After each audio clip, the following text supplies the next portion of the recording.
Welcome back to channel. आज मैं नई वेब सीरीज मटका किंग एक्सप्लेन कर रहा हूँ। यह एक आम आदमी की कहानी है जो एक अंडरग्राउंड नंबर गेम से एक बड़ा साम्राज्य खड़ा करता है। एक ऐसी दुनिया में जहाँ किस्मत ही सबसे बड़ी ताकत है, वह जोखिम को पावर में और अराजकता को कंट्रोल में बदल देता है। जैसे जैसे दाव बढ़ते हैं वैसे वैसे उसके दुश्मन भी बढ़ते जाते हैं, चाहे वो राइवल्स हो या कानून। अगर आपको वीडियो पसंद आए तो सब्सक्राइब, लाइक और शेयर करना मत भूलना। ऑलराइट, चलिए स्टोरी में चलते हैं। कहानी की शुरुआत 1975 में इंदिरा गांधी की सरकार के समय होती है, जब दंगे और खून खराबा चल रहा होता है। एक एम्बुलेंस में दो लोग एक घायल आदमी ब्रीज को ले जा रहे होते हैं। फिर कहानी 11 साल पीछे 1964 में चली जाती है। ब्रीज भट्टी एक कॉटन फैक्ट्री में अकाउंट्स संभालता है। उसी फैक्ट्री में एक शक्तिशाली व्यापारी लालजी भाई होता है, जो पूरे मार्केट में बड़ा कॉटन बिजनेस चलाता है और साथ ही एक बेटिंग गेम भी चलाता है, जिसमें लोग ताश के नंबरों पर पैसे लगाते हैं और उनका पैसा डबल हो जाता है। एक महिला नंबर 5 पर 50 रुपए की बेट लगाती है, उम्मीद करती है कि उसका पैसा दोगुना हो जाएगा। जब कार्ड खोले जाते हैं तो ब्रीज देखता है कि 5 नंबर आ गया है, लेकिन अपने बॉस लालजी को नुकसान से बचाने के लिए वह कार्ड बदल देता है और उसकी जगह 7 निकाल देता है। बाद में उसे पछतावा होता है और वह रोती हुई महिला के पास जाता है। महिला बताती है कि उसका पति अस्पताल में है, इसलिए उसने यह बेट लगाई थी।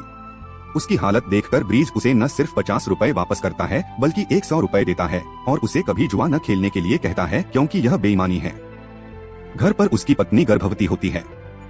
अगले सीन में ब्रीज के भाई लच्छू को दिखाया जाता है, जो एक जुआरी है और देर रात तक बाहर रहता है और खतरनाक कर्जदारों का पैसा नहीं चुका पाया है। ये लोग घर आकर लच्छू की उंगली काटने की धमकी देते हैं। ब्रीज बीच में आता है और जीनू भाई के नेतृत्व में आए उन लोगों से वादा करता है कि वह उनका 5000 का कर्ज दोगुना करके 10,000 रुपए वापस करेगा। जीनू भाई एक हफ्ते बाद पैसे लेने आने के लिए मान जाता है।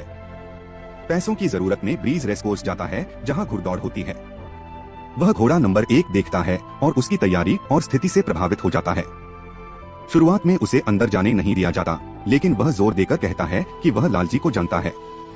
अंदर जाने पर लालजी उसे अपमानित करता है और उसे बेकार और नीच इंसान कहकर भगा देता है। ब्रीज भी जवाब में लालजी को बेईमान और तीसरे दर्जे का आदमी कहता है। दोनों में झगड़ा हो जाता है और लालजी के गुंडे ब्रीज को बाहर फेंक देते हैं, जिससे वह घायल होकर बाहर गिर जाता है। एक अमीर महिला गोलक खाती है और उसकी मदद करती है। ब्रीज पहले देखे हुए घोड़ों को याद करके उसे बताता है कि नंबर 1 सबसे मजबूत घोड़ा है, अच्छी ट्रेनिंग वाला, कसे हुए लगाम वाला और जीतने की पूरी तैयारी में है। वह अपना पूरा पैसा उसी घोड़े पर लगा देती है। वह घोड़ा जीत जाता है और वह ब्रीज की बहुत आभारी हो जाती है। बाद में कॉटन मार्केट में मजदूरी करके थका हुआ ब्रीज अपने फैक्ट्री के साथी डग्गू के साथ बैठता है। डग्गू कहता है कि बड़े लोग कभी आम लोगों को आगे नहीं बढ़ने देंगे और शायद उनकी किस्मत सिर्फ संघर्ष करते करते मर जाना ही है। ब्रीज इससे पूरी तरह असहमत होता है और कहता है कि वह कभी हार नहीं मानता। वह एक मोटिवेशनल भाषण देता है, अगर उन्हें बड़ी रेस में हिस्सा लेने नहीं दिया जाता तो वे अपनी खुद की रेस बनाएंगे। वह अपना खुद का बेटिंग गेम शुरू करता है, जैसा उसने पहले देखा था। क्योंकि वह नया है और लोग उसे नहीं जानते, इसलिए शुरुआत में कोई उस पर भरोसा नहीं करता।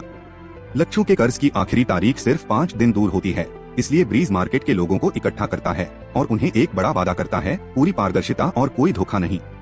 सभी कार्ड खुले तौर पर दिखाए जाएंगे और भीड़ में से एक निष्पक्ष व्यक्ति चुना जाएगा ताकि कोई भी हेरफेर का आरोप न लगा सके। वह मटका भी शुरू करता है, एक मिट्टी का घड़ा जो उनकी संस्कृति का प्रतीक है, जिसमें लोग अपने पैसे लगाते हैं। सबसे खास बात यह कि वह पैसे को दोगुना करने के बजाय 9 गुना रिटर्न देता है, यानी 1 रुपया लगाने पर 9 रुपए मिलेंगे। लोग इस ऑफर से आकर्षित हो जाते हैं। लालजी यह देखता है और सोचता है कि ब्रीज को इस खेल की समझ नहीं है, इसलिए वह अपने आदमी को 1200 रुपए देकर अलग अलग नंबरों पर पैसे लगाने के लिए भेजता है।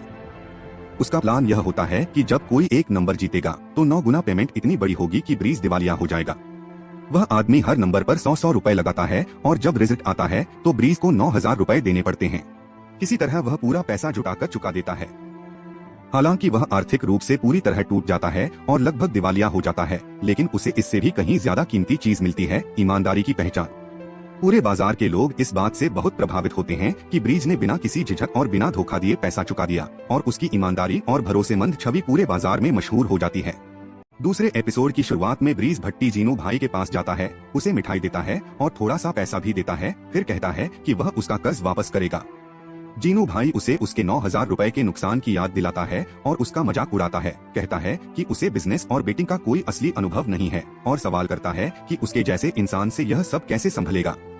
ब्रीज भट्टी आत्मविश्वास से जवाब देता है कि उसने सिर्फ लोगों का भरोसा ही नहीं जीता बल्कि 9,000 का नुकसान भी चुका दिया है। यह सब उसने अपनी पहचान बनाने और अपना गेम बढ़ाने के लिए किया है। वह जीनू को अपने बिजनेस में निवेश करने का प्रस्ताव देता है ताकि वे इसे और बड़े स्तर पर ले जा सकें। लच्चू कहता है कि वह तभी भरोसा करेगा जब उसे असली नतीजे दिखेंगे। ब्रीज भट्टी समझाता है कि उसने पहले ही कर्ज चुका दिया है और बाजार में सम्मान कमा लिया है, इसलिए लोग उस पर भरोसा करते हैं और जैसे जैसे लोग जुड़ेंगे वैसे वैसे मुनाफा बढ़ेगा। उसके आत्मविश्वास, रणनीति और ईमानदारी से प्रभावित होकर जीनू सहमत हो जाता है और अधिक क्रेडिट देने पर भी विचार करता है। अगले सीन में ब्रीज भट्टी की पत्नी अस्पताल में एक बेटे को जन्म देती है। वह बच्चे को घर लाता है और वही बुजुर्ग महिला जिसने पहले 50 रुपए लगाए थे और नुकसान झेला था, उसे नवजात की देखभाल के लिए काम पर रखा जाता है। समय बीतने के साथ ब्रीज भट्टी का बेटिंग बिजनेस धीरे धीरे बड़ा होता जाता है। वह मटका सिस्टम को अपने जुए के सेटअप के प्रतीक के रूप में शुरू करता है और टेक्सटाइल मिलों, रेस्टोरेंट्स और होटलों के पास बेटिंग पॉइंट खोलता है ताकि ज्यादा लोग जुड़ सकें। इस बीच एक पत्रकार टीपी डिसूजा अपने एडिटर से एक स्टोरी छापने के लिए मिलता है जिसमें घुड़दौड़ में हेरफेर और धोखाधड़ी वाले बेटिंग सिस्टम के बारे में होता है। एडिटर उस आइडिया को खारिज कर देता है और कहता है कि माहौल पहले से ही तनावपूर्ण है, इसलिए कुछ और बड़ा और असरदार स्टोरी लाओ। डिसूजा निराश होकर चला जाता है। फिर वही पत्रकार अपने दोस्तों को यह कहानी बताता है और वे उसे पब्लिश करने के लिए सहमत हो जाते हैं। ब्रीज भट्टी अपना गेम और आगे बढ़ाता रहता है। वह सिंगल कार्ड सिस्टम की जगह एक नया 3 कार्ड का सिस्टम लाता है। अगर कोई तीनों कार्ड सही अनुमान लगा ले तो उसे उसकी लगाई हुई रकम का 300 गुना तक मिल सकता है, यानी 1 रुपए का दाव लगाने पर 300 रुपए वापस मिल सकते हैं। यह बड़ी संख्या में लोगों को आकर्षित करता है, खासकर गरीब तबके को, लेकिन साथ ही उसके कई दुश्मन भी बन जाते हैं। फिर चपरासी डिसूजा से कहता है कि उसे अपना पैसा मटका पर लगाना चाहिए, यह बहुत कीमती है। यह सुनकर वह जर्नलिस्ट उत्सुक हो जाता है और उस जगह पर जाता है जहां लोग मटका खेल रहे होते हैं। वह उनसे कुछ सवाल पूछता है। बाद में वह टेक्सटाइल मार्केट जाकर और जानकारी इकट्ठा करता है, लेकिन जब वह अपनी एजेंसी से संपर्क करता है तो उसका एजेंट उसे कहता है कि वह जुए की कहानियों में समय बर्बाद करना बंद करे और कुछ ज्यादा महत्वपूर्ण खबर लेकर आए। अगले सीन में गोलरख कार से सफर कर रही होती है और मार्केट में ब्रीज भट्टी को देखती है। उसे याद आता है कि उसने पहले मुश्किल समय में उसकी मदद की थी, इसलिए वह उससे मिलने जाती है। वह उसे गर्मजोशी से मिलता है और अपना पूरा बिजनेस मॉडल समझाता है। इसी दौरान बेटिंग साइट पर एक आदमी लगभग 18,000 रुपए जीतता है। ब्रीज भट्टी उसे तुरंत 14,000 रुपए दे देता है और बाकी 40,000 बाद में देने का वादा करता है। आदमी को शक होता है, लेकिन गोलरख बीच में आकर उसे भरोसा दिलाती है और वह खुद भी पैसे की गारंटी देती है। उसके समर्थन के कारण मामला सुलझ जाता है और उस समय से गोलरख और ब्रीज भट्टी एक दूसरे के और करीब आ जाते हैं, व्यक्तिगत और काम दोनों तरह से। इसी बीच लालजी का बेटिंग बिजनेस गिरने लगता है। वह अपने आदमी को 4-4 हजार रुपए 2 अलग अलग नंबरों पर लगाने भेजता है, कुल 8,000 रुपए, यह सोचकर कि अगर कोई भी नंबर जीत गया तो लगभग 12 लाख रुपए का फायदा हो सकता है। ब्रीज भट्टी एक सेठ से संपर्क करता है और प्रस्ताव देता है कि अगर नुकसान या फायदा हुआ तो दोनों उसे बराबर बराबर बांटेंगे। सेठ मान जाता है और ब्रीज भट्टी यह बेट स्वीकार कर लेता है। बाद में जब ब्रीज भट्टी अपना सेटअप बंद करके बाजार से निकल रहा होता है तो 4-5 गुंडे जो एक लेबर यूनियन से जुड़े होते हैं उसे घेर लेते हैं। मजदूर अब उन्हें वसूली का पैसा देना बंद कर चुके होते हैं और उसकी जगह मटका सिस्टम में पैसा लगा रहे होते हैं। गुस्से में वे गुंडे चाकू निकाल लेते हैं और ब्रीज भट्टी को धमकी देते हैं कि अब उसे उन्हें ही पैसा देना पड़ेगा। जब गुंडे ब्रीज भट्टी पर हमला करते हैं तभी धुधु वहां आ जाता है और बीच में हस्तक्षेप करता है। वह ईंटों से हमलावरों को मारकर ब्रीज को बचा लेता है। ब्रीज उससे बहुत प्रभावित होता है और उसे धन्यवाद देता है। घर वापस आकर ब्रीज की पत्नी उसे अखबार दिखाती है जिसमें उसके जुए के काम के बारे में खबर छपी होती है। वह शिकायत करती है कि वह अपनी पत्नी और बच्चों को समय नहीं देता और पूछती है कि उसके काम में क्या चल रहा है। ब्रीज उसे बस इतना कहता है कि वह इस मामले से जितना दूर रह सके उतना रहे। इसके बाद गुलरख ब्रीज को एक पार्टी में बुलाती है जहां वह नए महंगे सूट में पहुंचता है और अपने मटका सिस्टम को अमीर लोगों के सामने पेश करता है। लेकिन वहां की लग्जरी, शराब और अमीर मेहमानों के बीच वह खुद को बिल्कुल अलग महसूस करता है और आखिर में वहां से चला जाता है। गुलरख उस गेम को अमीर लोगों के बीच पेश करती है, लेकिन उस समय ब्रीज वहां नहीं होता क्योंकि वह पहले ही जा चुका होता है। अगले दिन गुलरख उससे मिलती है और बताती है कि अमीर लोगों को इस गेम में काफी दिलचस्पी आई है। ब्रीज उसे कहता है कि वह उस दुनिया में नहीं फिट होता और उसे प्रस्ताव देता है कि वह उसकी ओर से यह गेम खेले और वह उसे नंबर बताता रहेगा।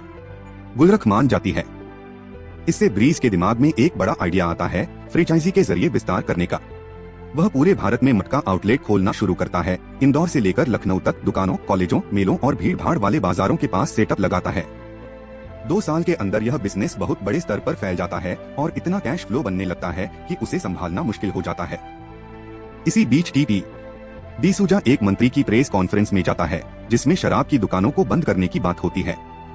प्रेस कॉन्फ्रेंस के बाद मंत्री निजी तौर पर डिसूजा से कहता है कि वह मटका मामले की भी जांच करेगा। इससे डिसूजा की दिलचस्पी और बढ़ जाती है और वह एक मिल में जाकर और जांच करता है जहां लोग खुलेआम यह गेम खेल रहे होते हैं। अगले सीन में लच्छू कॉलेज के बाहर मटका सेटअप चला रहा होता है जहां उसकी मुलाकात वसुधा नाम की एक लड़की से होती है और दोनों के बीच आकर्षण पैदा हो जाता है। जिनू भाई फिर ब्रीज के घर आता है और उससे एक मटका आउटलेट देने की मांग करता है। ब्रीज उसकी ईमानदारी पर सवाल उठाता है और कहता है कि उसकी सबसे बड़ी वैल्यू इंटेग्रिटी है। जिनू भाई आत्मविश्वास से कहता है कि वह पूरी तरह ईमानदार है। बातचीत के बीच में ब्रीज के ससुर आ जाते हैं और खाने के दौरान कहते हैं कि वह भी मटका की दुकान खोलना चाहते हैं। ब्रीज तुरंत खाना बंद कर देता है और टेबल छोड़कर चला जाता है, यह साफ कहते हुए कि यह बिजनेस भरोसे और ईमानदारी पर चलता है और उसे उन पर बिल्कुल भरोसा नहीं है। बरखा, जो अपने पिता की बेईमानी को जानती है, पूरी बातचीत में चुप रहती है। कुछ ही समय बाद सड़क पर 2 महिलाएं बरखा का सामना करती हैं और उसे अपमानित करती हैं। वे कहती हैं कि उसके पति के जुए के काम की वजह से वे उससे कोई रिश्ता नहीं रखना चाहती। बाद में बरखा कहती है कि उसे लोगों की बातों से अपमान महसूस हुआ क्योंकि वे उसके बारे में बुरी बातें कर रहे थे। उसका मन हल्का करने के लिए ब्रीज उसे कार शोरूम ले जाता है। वे एक कार खरीदते हैं और फिर रेसकोर्स जाते हैं, वही जगह जहां कभी उसे बाहर निकाल दिया गया था। वहां लालजी उसका स्वागत शांति से करता है, लेकिन ब्रीज दूरी बनाए रखता है। रेसकोर्स में ब्रीज बरखा से कहता है कि बड़े लोग जो अस्पताल, मिल और फैक्ट्रियां चलाते हैं, यहाँ शौक से जुआ खेलने आते हैं, लेकिन वही लोग दूसरों की आलोचना भी करते हैं। वह कहता है कि समाज का फैसला सिर्फ गरीब और मध्यम वर्ग पर लागू होता है, जबकि अमीर लोग जो चाहे करते हैं। वह यह भी कहता है कि वह अपना बिजनेस ईमानदारी से और बिना किसी शर्म के चलाता है। बरखा उस पर बहुत प्रभावित होती है।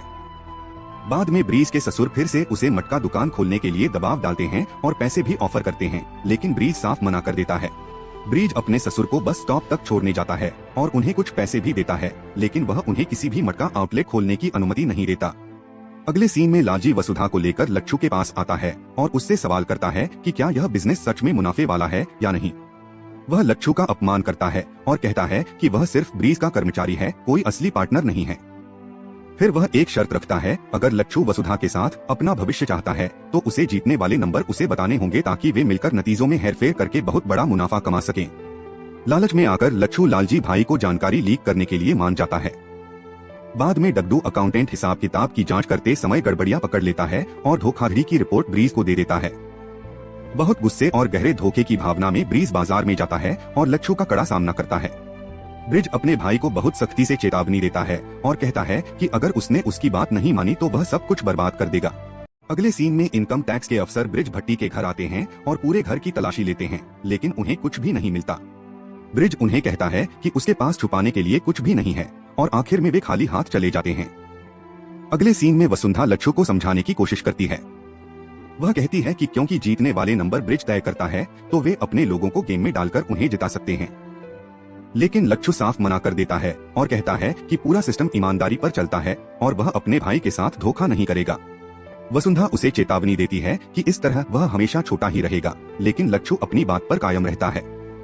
फिर दुग्धू ब्रिज और लच्छू को एक बिलबोर्ड दिखाता है जिसमें सरकार का नोटिस लगा होता है कि एक ऑफिशियल लॉटरी सिस्टम शुरू किया गया है जो मटका जैसा है। यह देखकर ब्रिज समझ जाता है कि इसका असर उनके बिजनेस पर पड़ेगा। ब्रिज रेवेन्यू मिनिस्टर से मिलने जाता है और कहता है कि जैसे सरकार ने शराब पर टैक्स लगाया है, वैसे ही मटका को भी लीगल कर देना चाहिए और उस पर टैक्स लेना चाहिए। मंत्री गुस्से में कहता है कि ब्रिज उसे बेवकूफ बनाने की कोशिश कर रहा है। वह चेतावनी देता है कि लोग मटका में पैसा लगा रहे हैं, जिससे सरकार के फंड खाली हो रहे हैं और सरकारी लॉटरी उसके बिजनेस को बहुत नुकसान पहुंचाएगी। वह ब्रिज को आदेश देता है कि वह अपना मटका बंद कर दे और उसे उसके मटका किंग नाम की याद दिलाता है। ब्रिज जवाब देता है कि वे देखेंगे कि मार्केट में कौन सा सिस्टम टिकता है। पूरा मटका सिस्टम फोन कॉल्स पर चलता है। ब्रिज नंबर निकालता है और अपने नेटवर्क में सबको बताता है। हालांकि कानून के हिसाब से एक यूजर को एक ही फोन कनेक्शन मिल सकता है, लेकिन ब्रिज कई लाइनें चला लेता है और गुलरुख अपने भाई और अलग अलग बेटिंग पॉइंट्स से जुड़ा रहता है। इसके जवाब में मंत्री सुनिश्चित करता है कि ब्रिज को कोई नया फोन कनेक्शन न मिले और उसके पुराने कनेक्शन भी जानबूझकर खराब कर दिए जाते हैं और ठीक नहीं किए जाते, जिससे उसकी कम्युनिकेशन पूरी तरह प्रभावित हो जाती है। दुग्धू फिर ब्रिज को बताता है कि ललची ने भी मटका जैसा सिस्टम शुरू कर दिया है, लेकिन वह 9 के बजाय 12 गुना रिटर्न दे रहा है, जिससे ज्यादा लोग उसकी तरफ जा रहे हैं। ब्रिज ललची से मिलने की व्यवस्था करता है गोल्फ और खाने के दौरान। वह समझाता है कि 12 गुना देने से लंबे समय में दोनों को नुकसान होगा और बेहतर होगा कि पूरे बाजार में 9 गुना का स्थिर रेट रखा जाए। अनावश्यक कंपटीशन दोनों के बिजनेस को नुकसान देगा, जबकि बैलेंस रखने से ज्यादा लोग आएंगे और दोनों को फायदा होगा। ललची मान जाता है। इसके बाद होटल रेस्टोरेंट से कॉल के दौरान ब्रिज देखता है कि फोन कनेक्शन बहुत साफ आ रहा है। रिसेप्शन बताता है कि होटल में प्राइवेट एक्सचेंज सिस्टम होता है। इससे ब्रिज को एक आइडिया आता है कि अगर वह इन प्राइवेट नेटवर्क्स के अंदर अपना आदमी रख दे तो वह अपने काम के लिए इसका इस्तेमाल कर सकता है। इसके बाद दुग्धू एक युवा महिला सुलभा को पहचानता है जो 5 स्टार रेस्टोरेंट में प्राइवेट कम्युनिकेशन सिस्टम संभालती है। दुग्धू उससे मिलता है, उसे खाने पर ले जाता है और धीरे धीरे उसे बताता है कि उन्हें प्राइवेट कनेक्शन की जरूरत है। वह पैसे के लिए मदद करने को तैयार हो जाती है और ब्रिज को प्राइवेट कम्युनिकेशन नेटवर्क का एक्सेस मिल जाता है, जिससे उसका काम फिर से अच्छे से और सुरक्षित तरीके से चलने लगता है और सरकार की रुकावट खत्म हो जाती है। अगले सीन में ब्रिज का पुराना दोस्त जंतु आता है और बताता है कि वह नगर पालिका चुनाव लड़ने वाला है बाबत नाम के आदमी के खिलाफ जो रेवेन्यू मिनिस्टर से जुड़ा है। वह ब्रिज से मदद मांगता है। ब्रिज मान जाता है क्योंकि उसे वहां अपना प्रभाव बढ़ाने का मौका दिखता है। वह जंतु के लिए जोर शोर से प्रचार करता है और लोगों को बताता है कि जंतु उनकी समस्याओं को समझता है। मटका से जुड़े लोग और ब्रिज के समर्थक जंतु को वोट देते हैं और वह जीत जाता है। यह ब्रिज की रेवेन्यू मिनिस्टर के खिलाफ पहली बड़ी राजनीतिक जीत होती है। फिर एक आदमी लच्छू के पास आता है और कहता है कि वह लॉटरी जीत गया है लेकिन कल नहीं आ सका। लच्छू उसे पैसे देने से मना कर देता है और कहता है कि उसने कोई जीत नहीं की। वह आदमी पुलिस लेकर वापस आता है और धोखाधड़ी का आरोप लगाता है। लच्छू को पुलिस गिरफ्तार करके ले जाती है। ब्रिज वहां जेल में उससे मिलने जाता है और सख्ती से बात करता है। वह लच्छू से कहता है कि उनका पूरा बिजनेस ईमानदारी पर चलता है और उसकी हरकतें उस सबको खतरे में डाल रही हैं जो उन्होंने मुंबई में कराची से बिना कुछ लेकर आने के बाद बनाया है। लच्छू उम्मीद करता है कि ब्रिज उसकी जमानत करवा देगा, लेकिन ब्रिज मना कर देता है। वह उसे कहता है कि वह जेल में रहे और ईमानदारी की कीमत को समझे, तभी वह उसकी मदद के बारे में सोचेगा। कुछ समय बाद ललजी खुद पुलिस स्टेशन जाता है और लच्छू को छुड़ा लेता है। वह लच्छू को अपनी कार में बैठाता है, जहां उसकी बेटी वसुंधरा भी बैठी होती है, और वहां से चला जाता है। बारखा ब्रिज से कहती है कि उसके पास उसके लिए समय नहीं है, इसलिए वह अपनी पढ़ाई जारी रखने का फैसला करती है और अर्थशास्त्र इकोनॉमिक्स पढ़ने के लिए यूनिवर्सिटी में एडमिशन ले लेती है। इस बीच ब्रिज को पता होता है कि उसकी कमाई सरकार की नजर में अवैध मानी जाती है। उसे कानूनी बनाने के लिए वह कुछ पैसा लोगों को उनके नाम पर लॉटरी टिकट खरीदने के लिए देता है, जीत पर टैक्स भरता है और बाकी पैसा छुपा कर रखता है। फिर एक आदमी ब्रिज को बताता है कि लच्छू को लालजी भाई के साथ काम करते हुए देखा गया है। यह सुनकर ब्रिज बहुत आहत हो जाता है। इंदिरा गांधी की सरकार के दौरान बढ़ते जुए के कारण काले धन पर रोक लगाने के लिए एक नीति लाई जाती है। पुलिस उस जगह पर छापा मारती है जहां लच्छू और डड्डू मटका का काम चलाते थे। वे दोनों भाग जाते हैं, लेकिन पुलिस ब्रिज के घर पहुंच जाती है। ब्रिज उन्हें साफ कहता है कि वे बिना वारंट के तलाशी नहीं ले सकते और वारंट न होने की वजह से पुलिस वापस चली जाती है। लेकिन इस घटना से उसका परिवार, खासकर उसका बच्चा, बहुत डर जाता है। बारखा उससे सवाल करती है कि उसका काम उनके बेटे को नुकसान पहुंचा रहा है। ब्रिज अपने बेटे को बोर्डिंग स्कूल भेजने का फैसला करता है। बारखा पहले मना करती है, लेकिन बाद में मान जाती है कि यही सही फैसला है। गुलरुख और ब्रिज धीरे धीरे और करीब आ जाते हैं, पार्टियों में साथ जाते हैं और सार्वजनिक सामाजिक जीवन जीते हैं। गुलरुख अमीर लोगों के बीच मटका बिजनेस संभालती है और दोनों का रिश्ता मीडिया का ध्यान खींचने लगता है। गुलरुख की बैक स्टोरी में बताया जाता है कि उसके पति की 1 साल पहले कार एक्सीडेंट में मौत हो गई थी और उसके ससुराल वाले इसके लिए उसे जिम्मेदार मानते हैं। वह अपनी सास से मिलती है और समझाती है कि यह एक दुर्घटना थी और इसमें उसकी कोई गलती नहीं थी। इसी बीच डड्डू एक महिला सलबा से संपर्क करता है और उसके साथ समय बिताता है। बाद में वह ब्रिज को बताता है कि वह उससे शादी करना चाहता है और सुझाव देता है कि उसे उनके काम में महत्वपूर्ण संपर्क संभालने की जिम्मेदारी दी जाए। ब्रिज मना कर देता है और कहता है कि सरकार की नई नीतियों को देखते हुए यह बहुत जोखिम भरा है और वे अभी कोई खतरा नहीं ले सकते। डड्डू इस जवाब से बहुत आहत होता है। अगले सीन में लच्छू और लालजी भाई एक राजस्व मंत्री से मिलते हैं और लालजी उसे पार्टी फंड के नाम पर पैसों से भरा ब्रीफ केस दे देता है। जल्द ही पुलिस कमिश्नर इंस्पेक्टर थुमराय को आदेश देता है कि ब्रिज के सेटअप पर छापा मारे और गिरफ्तारी करे। इंस्पेक्टर कहता है कि यह मुश्किल होगा क्योंकि वह आदमी बहुत चालाक है, लेकिन कमिश्नर जोर देता है। इंस्पेक्टर छापा मारकर गिरफ्तारी करता है, लेकिन उसी समय ब्रिज का वकील आ जाता है और कहता है कि मटका बिजनेस का कोई सबूत नहीं है। वह तर्क देता है कि सबको पता है यह अदालत में सबूत नहीं होता और उसके मुवक्किल के बुनियादी अधिकारों का उल्लंघन हो रहा है। वकील सफलतापूर्वक उसकी रिहाई करवा देता है। एक पार्टी में ब्रिज की मुलाकात एक बॉलीवुड अभिनेता मकबूल से होती है, जो मटका गेम की तारीफ करता है और मानता है कि वह खुद भी अक्सर खेलता है, लेकिन बहुत कम जीतता है। ब्रिज जवाब देता है कि जीतना जरूरी नहीं है, असली चीज खेल है। मकबूल ब्रिज को अपने घर की पार्टी में बुलाता है और कहता है कि वह वहीं खुद मटका के नंबर निकाले। ब्रिज वहां जाता है और बाद में बातचीत के दौरान वह बॉलीवुड में निवेश करने और फिल्म बनाने में रुचि दिखाता है। मकबूल भी इसके लिए तैयार होता है और उनकी दोस्ती बढ़ने लगती है।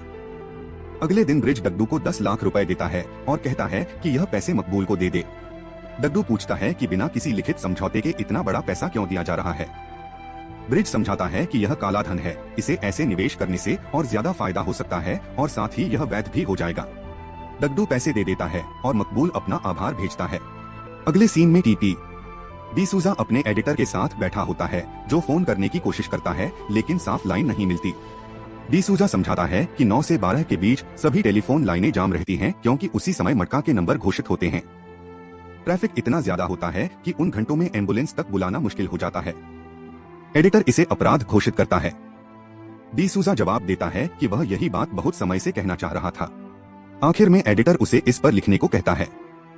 डिसूजा कई लेख प्रकाशित करता है जिनमें ब्रिज को एक बुरा और बहुत चालाक व्यक्ति बताया जाता है, जो लोगों को झूठी उम्मीद देता है, उन्हें मटका का आदी बनाता है और उनकी मजबूरी से पैसा कमाता है, और उसकी छवि बहुत नकारात्मक रूप में पेश की जाती है। गुलरुख ब्रिज को सावधान रहने की चेतावनी देती है।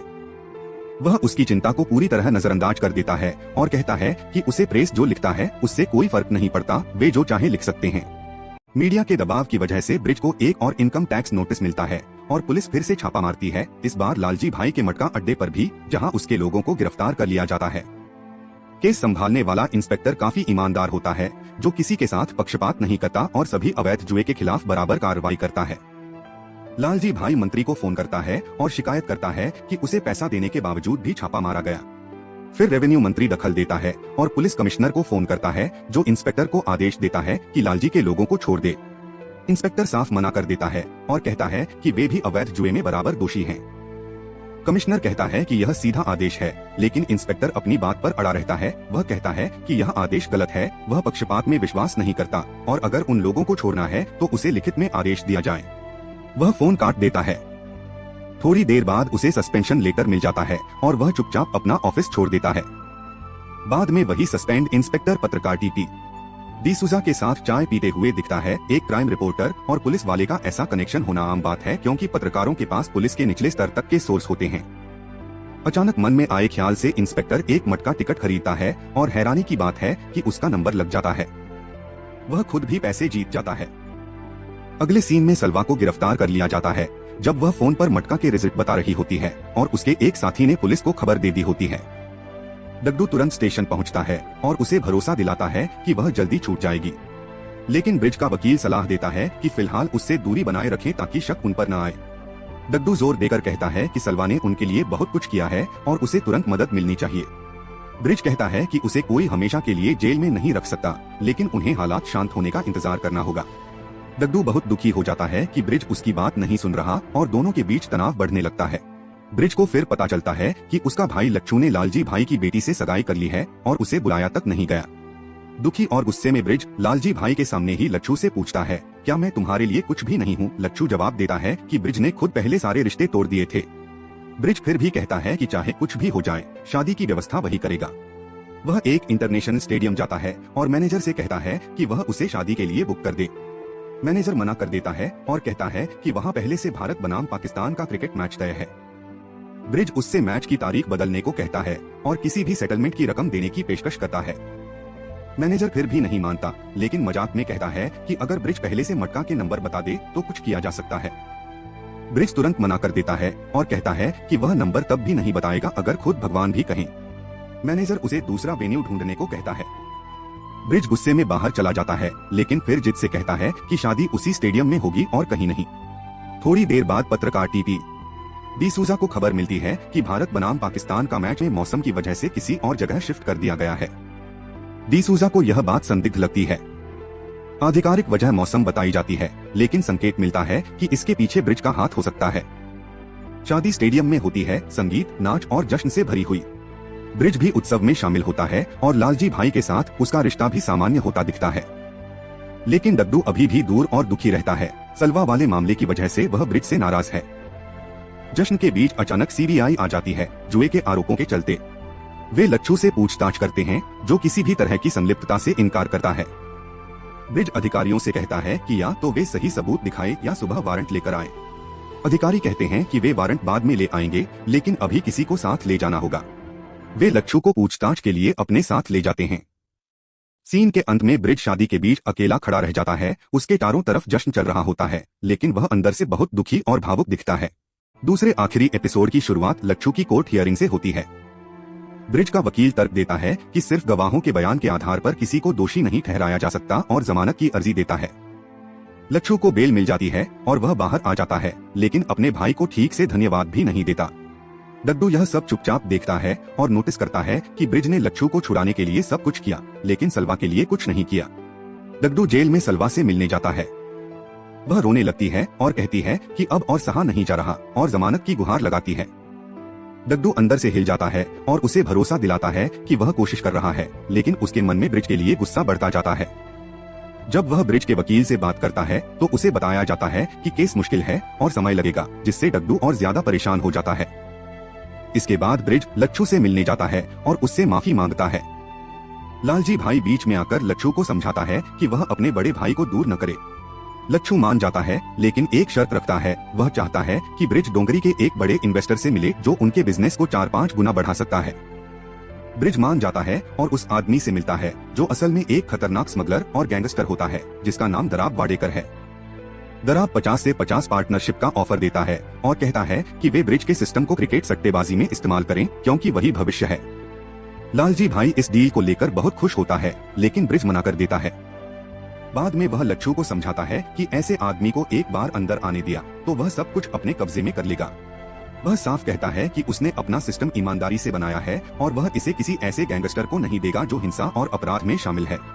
लच्छू दुखी हो जाता है कि ब्रिज ने फिर उसकी बात ठुकरा दी। इसके बाद ब्रिज को दिल्ली से कॉल आता है और वह प्लेन से वहां जाता है।